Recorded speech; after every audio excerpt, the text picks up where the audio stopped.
ಶಿವಮೊಗ್ಗ ಜಿಲ್ಲೆಯ ಚಿಕ್ಕದಾನವಂದಿ ಗ್ರಾಮದಲ್ಲಿ ಹೊರಬೀಡು ಹೆಸರಿನಲ್ಲಿ ಆಚರಣೆ ನಡೆಸಲಾಗುತ್ತಿದೆ. ಪ್ರತಿ 3 ವರ್ಷಕ್ಕೊಮ್ಮೆ ಈ ಆಚರಣೆ ನಡೆಸಲಾಗುತ್ತೆ. ಆದರೆ ಕೆಲ ಕಾರಣಗಳಿಂದ ಹೊರಬೀಡು ಆಚರಣೆ ನಿಂತು ಹೋಗಿತ್ತು.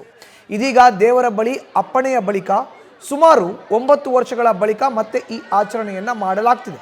ಇದಕ್ಕೆಂದು ಗ್ರಾಮಸ್ಥರು ಮನೆಯನ್ನು ತೊರೆದು ಗ್ರಾಮದ ಹೊರವಲಯದ ಆಲದ ಮರದ ಕೆಳಗೆ ನೆರೆದಿದ್ದಾರೆ.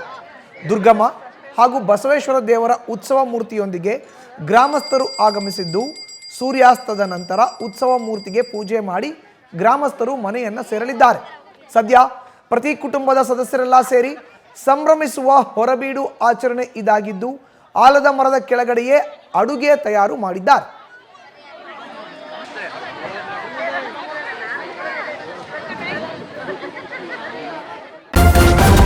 ನ್ಯೂಸ್ ಫಸ್ಟ್ ನಿರ್ಭೀತಿಯಿಂದ ನಿಮ್ಮ ಪರವಾಗಿ.